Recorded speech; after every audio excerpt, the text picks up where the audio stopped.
Let's continue to celebrate Freedom Day. Now, where we are highlighting the daily reality facing many South Africans, the country is still very much feeling the effects of the damage caused by the apartheid system. 24 years ago is not an excuse. A system that was meant to disenfranchise, disadvantage and deny certain groups economic opportunities is still very much felt today. This discussion this morning is around whether we are succeeding at undoing the damage that is being done.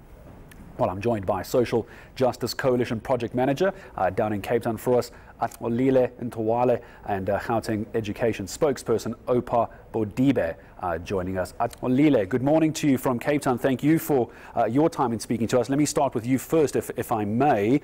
Are we failing as a country 24 years later?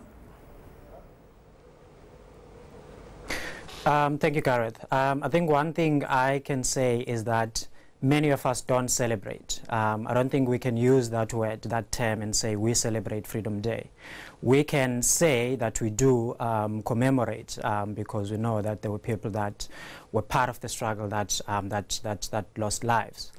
We don't celebrate because there's been a huge failure in terms of government to make sure that the injustices of the past were undone. And we see currently, and especially if you look at this current land debate, where the level of repression against people who are trying to find homes, who are trying to find better homes in places where there's prime land, the level of repression from the state and from the police service, which many people can still see as a police force, the way it reacts to them. And so we cannot necessarily say that a lot has been done. Many black people in this country still wouldn't be celebrating Freedom Day. And Oupa Bodibe joining us from the Gauteng Education Department. Oupa Bodibe, good morning to you. Do you agree with Axolile about what the failures are? There's always a good story to tell, and there will be many stories of successes, but it is 24 years later. There's still a lot to deal with, particularly from the education perspective, perhaps. Oh, thank you, Gareth. Not entirely, because I think it's one of proportion, and it's also about perspective. Because if you're talking about failure, how do you then take into account the fact that 80% of people who never had access to water now have access to water, now have access to electricity and housing? And therefore, it's about proportion. So there are challenges, but I think sometimes we emphasize on the failures and not really understand the progress that has been made by this society in a relative short period of time. And that does not mean to say that we don't have challenges, but I think in the same breath, we should take into account the humongous progress we've made in changing the lives of ordinary people. Access to education is one example.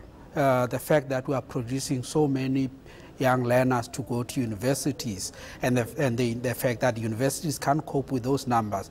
I mean, we've achieved in relative short period of time what apartheid failed to achieve in 40 years. So those things must always be taken in context.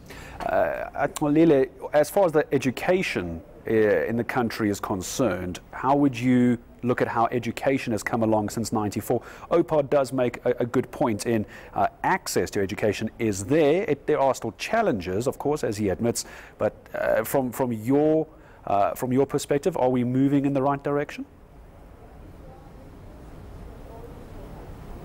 I think it's important when we look at progress and when we look at access. It's important to look at the definition and how we, as different people, define what access is.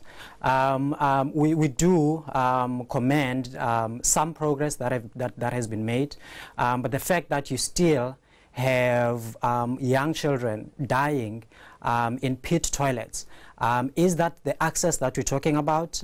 Is that the progress that we want? Where many of young people have to walk long distances to get to school, and where they face dangers of being criminally attacked.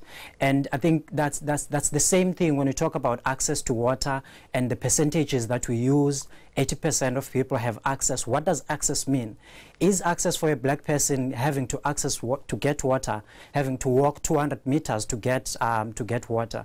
And so those are the important questions that we should be asking, especially when you talk about progress, looking back from the past. And Oupa, I was about to ask, this is the problem that, yes, there's many successes in education. We'll get on to free education in a moment. I'm sure Axolile has got something to say about that. But what's being mentioned here is not necessarily the quality of education in school. It seems to be these issues on either side, these bookends of problems. It is this tragic problem with the pit toilets in the country, and then children have to walk hundreds and hundreds of meters, if not kilometers, to get to their school. It's not the education that people seem to be criticizing, it's all these issues around it. Where are you on that? Well, how are we fixing this? We transport over 100,000 learners daily. We feed over 1.5 million learners daily, and which means we are alive to those issues that are sort of make education possible and are making it very convenient to have a child develop, because it's not just about what happens in the classroom, it's also the things, the conditions that are necessary to make that possible. So in a sense, it is regrettable, and it is for the families that are losing their children because of the infrastructure problem. That is a huge impact on those families, and that is something that needs to be addressed. And we are trying to build schools. And as Gauteng province, when the MEC came into office, the one thing he did is say, let's address the sanitary conditions in the schools, because with bad sanitation is dignity for anyone, and bad sanitation is not good for education. And that's why we invested in the last 2 years in improving quality of sanitation in our schools. And very briefly, I'm going to ask you both just to answer this in 60 seconds. I never like to give times, but I do have a very clear idea of where I want to go with this particular question. Axolile, let's go to you. Free higher education, yes or no? You've got 60 seconds. Yes, because many of, again, poor and working class people in this country cannot afford, and this has been promised since 24 years earlier, and this has not happened.